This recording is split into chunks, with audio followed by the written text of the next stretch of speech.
Oke, bismillahirrahmanirrahim. Halo guys, assalamualaikum warahmatullahi wabarakatuh. Jumpa lagi bersama kami di Marula Channel. Apa kabar semuanya? Semoga sehat selalu, panjang umur, dan diberikan rezeki yang banyak sampai 7 turunan. Amin ya rabbal alamin. Dan seperti biasa kami akan memberikan informasi terbaru seputar dunia perpolitikan yang semakin hari semakin menggila. Dan terima kasih banyak bagi yang telah mengklik video ini. Semoga kalian semuanya masuk surga. Amin ya rabbal alamin.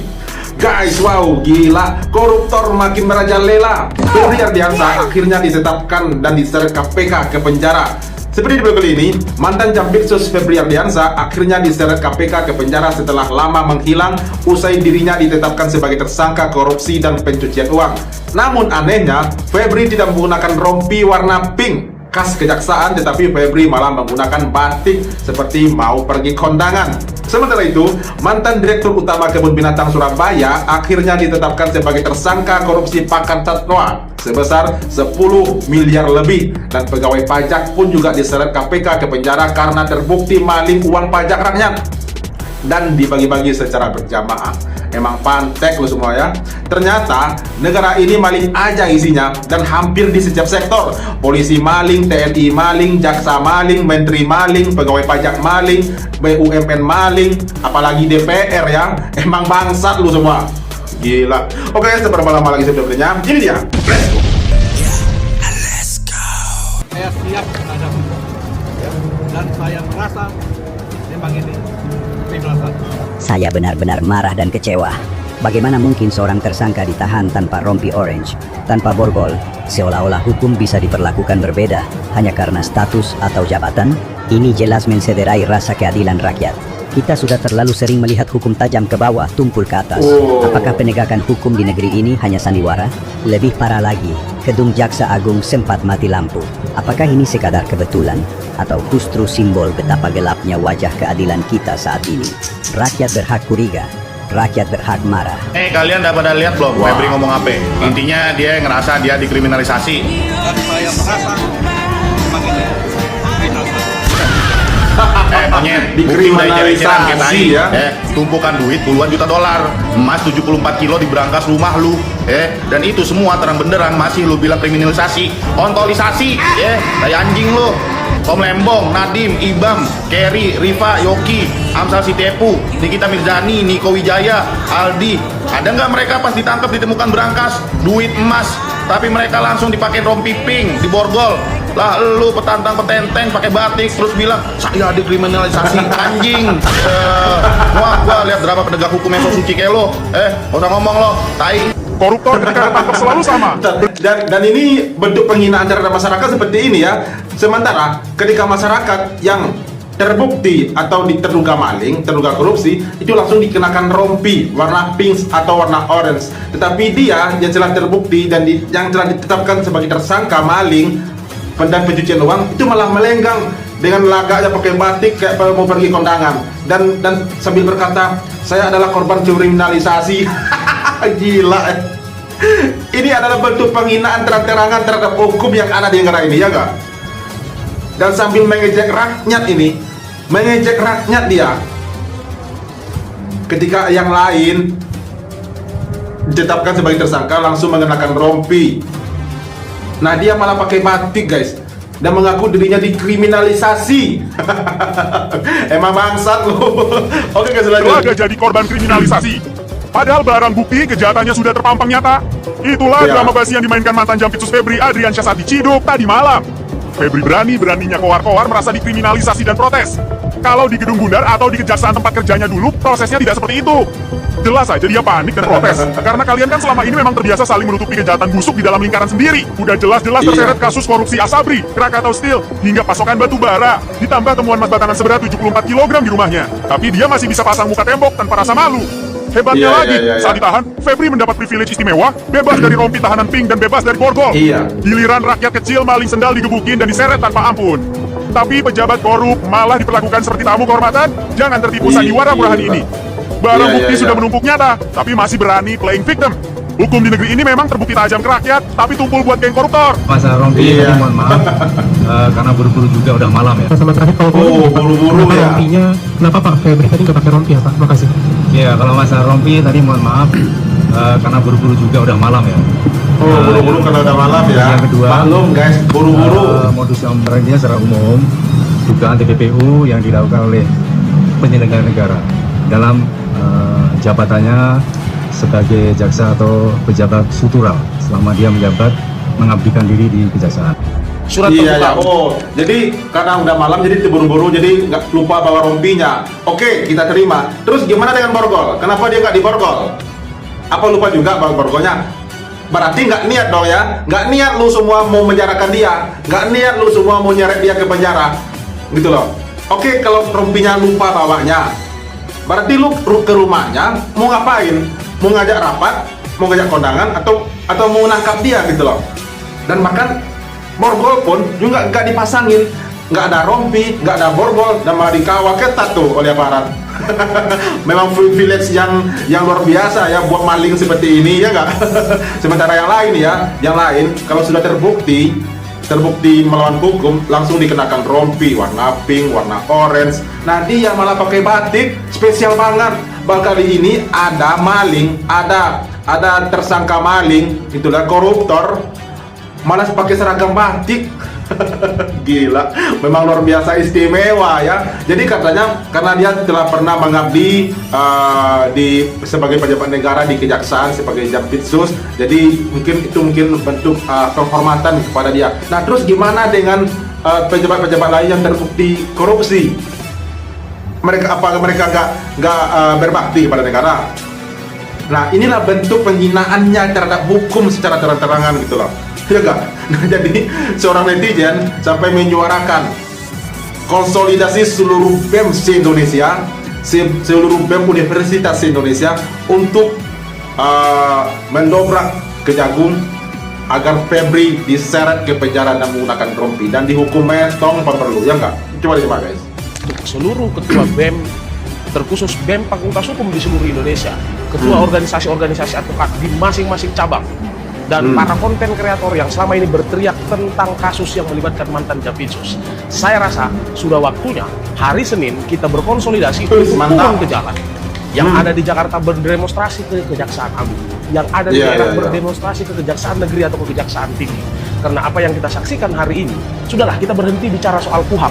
Ini bukan lagi soal hukum acara, tapi ini soal bagaimana keberpihakan dan keinginan untuk menuntaskan kasus.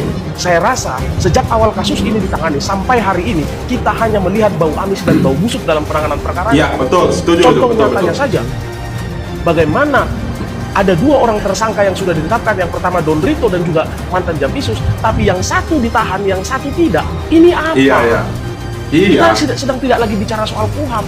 Kita ini benar-benar penghinaan. Tidak ada kesetaraan di mata hukum. Hukum tiba-tiba menjadi lembek jika itu menyangkut pejabat tinggi suatu institusi penegak hukum.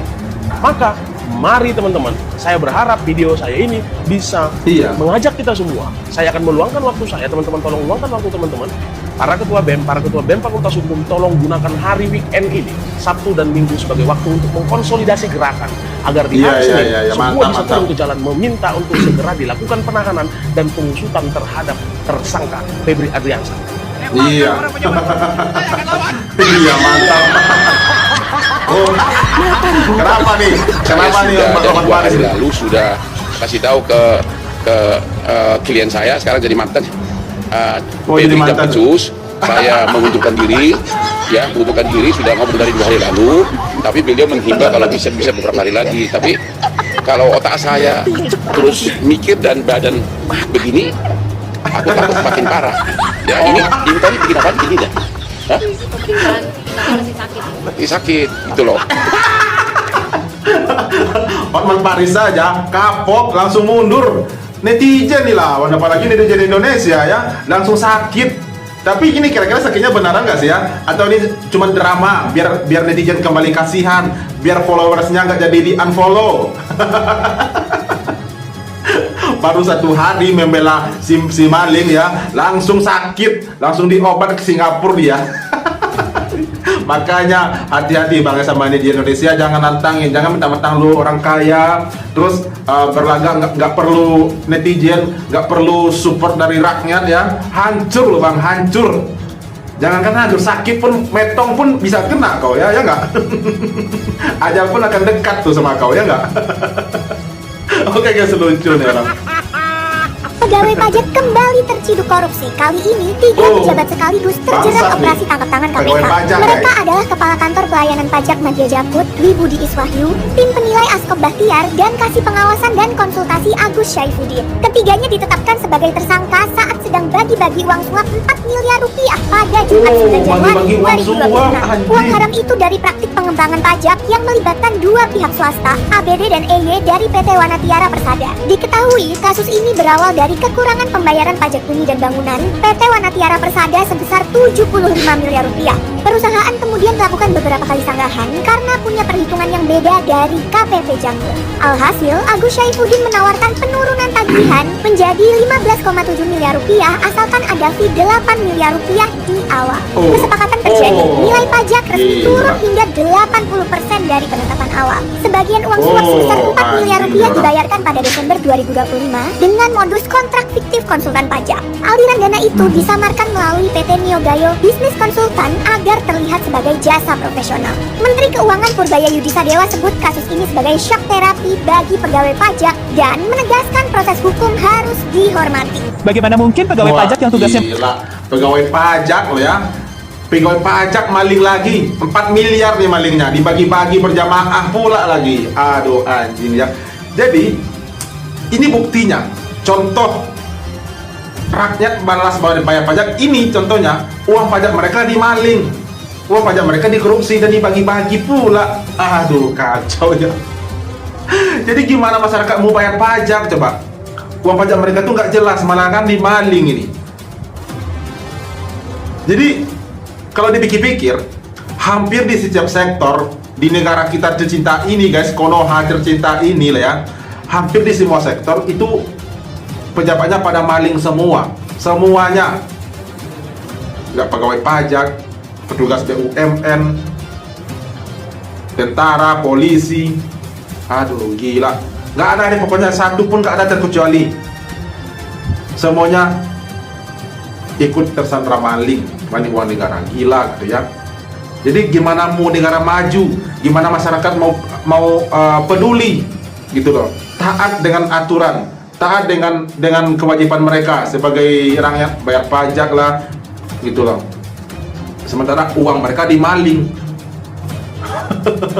Dan sekarang apalagi sekarang ya sedang gencar-gencarnya pemerintah memalak rakyat melalui pajak, dan akan dikawal pula tuh oleh polisi dan tentara. Kan gila dia. Kacau ya. menagih ke lanjut. negara justru ditangkap karena suap. Ini bukan fiksi, ini nyata. Komisi Pemberantasan Korupsi KPK baru saja melakukan operasi tangkap tangan OTT di kantor pajak wilayah Jakarta Utara. Dalam operasi tersebut, KPK mengamankan total 8 orang, termasuk pegawai Direktorat Jenderal Pajak DJP dan pihak wajib pajak. Barang bukti yang disita berupa ratusan juta rupiah dan valuta asing falas. Identitas pegawai pajak yang ditangkap belum dirinci oleh pihak KPK. Status hukum mereka masih dalam pemeriksaan intensif di Gedung Merah Putih KPK. KPK punya waktu 1 kali 24 jam untuk menentukan apakah mereka akan ditetapkan sebagai tersangka atau dibebaskan. OTT ini diduga terkait dugaan suap dalam pengurangan nilai pajak, yakni praktik di mana seorang wajib pajak bisa mencoba memotong tagihan pajaknya melalui jalur ilegal. Praktik semacam ini merugikan negara secara langsung, karena uang pajak yang seharusnya masuk ke kas negara justru hilang. Pajak itu bukan hanya angka. Pajak adalah kontribusi setiap warga dan pelaku usaha untuk pembangunan jalan, sekolah, rumah sakit, gaji ASN, dan banyak lagi. Ketika ada praktek suap pajak, dampaknya bukan hanya ke hukum, tapi ke seluruh masyarakat. Ini bukan cuma soal 1-2 orang. Iya. Ini soal sistem pengawasan yang masih bocor. Kalau pengawasannya kuat, harusnya kejahatan kayak gini bisa dicegah dari awal. Menurut kamu, yang salah Iya, iya. cuma orangnya atau sistemnya juga perlu dibenahi besar-besaran? Ya kalau bangsa kita Nah, isinya itu dia orang-orang sistemnya yang paling penting dibenahi secara besar-besarannya. Nah, tapi sekarang pertanyaannya, apakah mungkin atau apakah bisa sistem ini dibenahi? Sebab hampir semua sektor ikut maling, ikut menjadi tersangka korupsi. Kalau presiden tidak keras, tidak betul-betul memberantas korupsi di semua instansi, ya jangan harap ya negara ini akan maju ya, bahkan mungkin makin terbelakang gitu loh. Yang kaya makin kaya, yang miskin makin miskin gitu loh ya. Nah, yang maling tetap aja maling gitu loh. Sementara rakyat yang miskin tetap ditagih melalui pajak, tetap dikenakan pajak.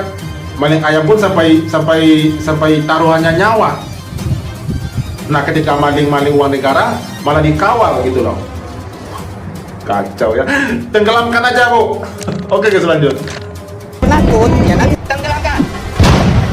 Ex-Direktur Utama Kebun Binatang Surabaya, Khairul Anwar, resmi ditetapkan sebagai Nah, tersangka ini oleh Kejati lagi. Jawa Timur atas dugaan korupsi anggaran pakan hewan senilai 10,2 Aduh. miliar selama 8 tahun menjabat dari 2016 sampai 2024. Dan yang bikin kasus ini makin parah, teman-teman. Dia tuh ternyata merangkap 3 jabatan sekaligus. Direktur Utama, Direktur Operasional, dan Direktur Keuangan. Bayangin aja. Jadi Oh uang tinggal my diambil God. sendiri, dipakai sendiri, dan laporannya dibuat sendiri. Seolah-olah benar. Padahal diduga sekitar 7,4 miliarnya itu dinikmati untuk kepentingan pribadinya sendiri. Dampaknya nggak main-main, teman-teman. Kualitas pakan satwa dikurangi lewat markup bangsat ya. laporan sampai hewan-hewan koleksi KBS dilaporkan kurus, gampang sakit, bahkan cenderung mati. Sementara fasilitasnya dibiarkan kotor dan rusak gitu aja. Nah, sekarang Khairul ini ditahan 20 hari di rutan Kejati Jatim. Dan penyidik masih menelusuri aliran dana, termasuk kemungkinan ada pihak lain yang juga ikut terseret. Nah, salah satu kebun binatang tertua di Indonesia ini diduga jadi ATM pribadi selama 8 tahun lamanya. Astaga. Dan parahnya waktu dia ditangkap, itu dia sempat senyum-senyum loh. Ini yang buat netizen emosi dan langsung mengkritik tajam. Gimana menurut kamu, teman-teman? Uang pakan hewan. Gila. Pakan ternak juga ikut dimaling, juga ikut diambil nih sama si bangsat ini ya. Woi gila, 10,2 miliar pakan ternak, pakan satwa dimalingnya selama 8 tahun yang menjabat sebagai direktur utama, direktur apa itu dia, nggak nyimpan di kepala aku ya. Jadi dia yang bikin laporan, dia yang menyetujui, dia pula yang menandatangani sendiri. Jadi 3 jabatan sekaligus diembannya. Aduh, kok bisa seperti itu? Kok bisa dia satu orang merangkap 3 jabatan di satu lembaga gitu ya? Kok bisa? Jadi dia aja itu semuanya, makanya dia enak aja maling uang seperti ini, maling jatah buat pakan satwa ini. 10 miliar. Woi gila, pantasan ya satwa-satwa di kebun binatang Surabaya itu banyak yang tewas, yang sakit, kurus, kering gitu loh, karena kekurangan makan rupanya, karena diambil sama bangsat ini rupanya. Kacau ya. Pakan ternak, pakan satwa pun juga aduh, kacau. Apa nih ya? Dikorupsi 10,2 miliar rupiah, ex-direktur KBS malah tersenyum saat ditahan. Mantan Direktur Utama Kebun Binatang Surabaya, Khairul Anwar, resmi ditetapkan sebagai tersangka oleh Kejati Jatim atas korupsi anggaran pakan satwa periode 2016 hingga 2024. Lewat manipulasi fiktif, negara dirugikan 10,2 miliar dan 7,4 miliarnya diduga kuat dipakai untuk kepentingan pribadi. Dampaknya sangat kejam. Satwa-satwa dibiarkan kekurangan pakan, kurus kering tinggal tulang, hingga rentan mati. KBS memang punya rekam jejak yang sangat gelap. Mulai dari jerapah mati menelan 20 kg sampah plastik, hingga hilangnya 420 satwa langka yang diduga dibarter ilegal oleh oknum pengelola. Parahnya saat aktivis satwa mengkritik keras kinerja manajemen ini, mereka justru dikriminalisasi dan ditangkap atas tuduhan pencemaran nama baik. Melihat rentetan skandal ini, banyak pihak menuntut penutupan total tempat wisata tersebut. Korupsi pakan hewan tuh kelakuan yang lebih binatang daripada binatang. Gimana nggak bikin geleng-geleng kepala coba? Totalnya diduga sampai 10,2 miliar. Ini nyeret mantan Direktur Utama Kebun Binatang Surabaya atau KBS, Khairul Anwar, yang sekarang udah ditetapin jadi tersangka sama Kejaksaan Negeri Tanjung Perak, Surabaya. Kasus ini awalnya dari dugaan korupsi pengadaan pakan satwa di KBS. Nah, selama periode itu pengadaan pakan satwa ternyata diduga nggak sesuai sama ketentuan. Jujur, miris sih. Pakan ini kan buat hewan-hewan yang ada di kebun binatang, daging, buah-buahan, sayuran, dan lain-lain deh. Kok tega gitu loh, malah dikorupsi duitnya. Satwa-satwa di KBS ini disebut ngalamin kekurangan nutrisi. Bahkan ada satwa yang dilaporin ngalamin penurunan berat badan, sampai kondisinya jadi kurus dan mati. Ngorbanin makhluk hidup yang nggak bisa bersuara, ini bukan sekedar kejahatan finansial, tapi kegagalan moralitas. Bangsat lo semua. Iya. Lepalkan para pejabat korupsi. Saya akan lawan. Waduh, jatah hewan pun dimaling, guys. Jatah ternak dimaling juga. Jatah anak-anak sekolah di MBG juga ikut dimaling. Jatah rakyat juga ikut dimaling tuh, dipajak. Jadi mau dibawa kemana negara ini? Apakah bisa kita berkembang dengan seperti negara-negara lain? Karena aduh, pejabatnya maling semua.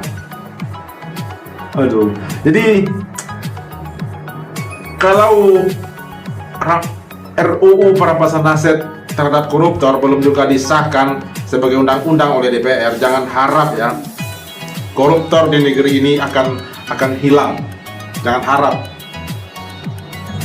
Apalagi seperti si mantan Jampitsus Febri Ardiansah ya, sudah jelas-jelas terbukti dan ditetapkan sebagai tersangka maling dan pencucian uang, malah dikawal ketat, pakai batik, dan mengaku dirinya sebagai korban kriminalisasi. Kan pantek lo ya nggak? Anjing.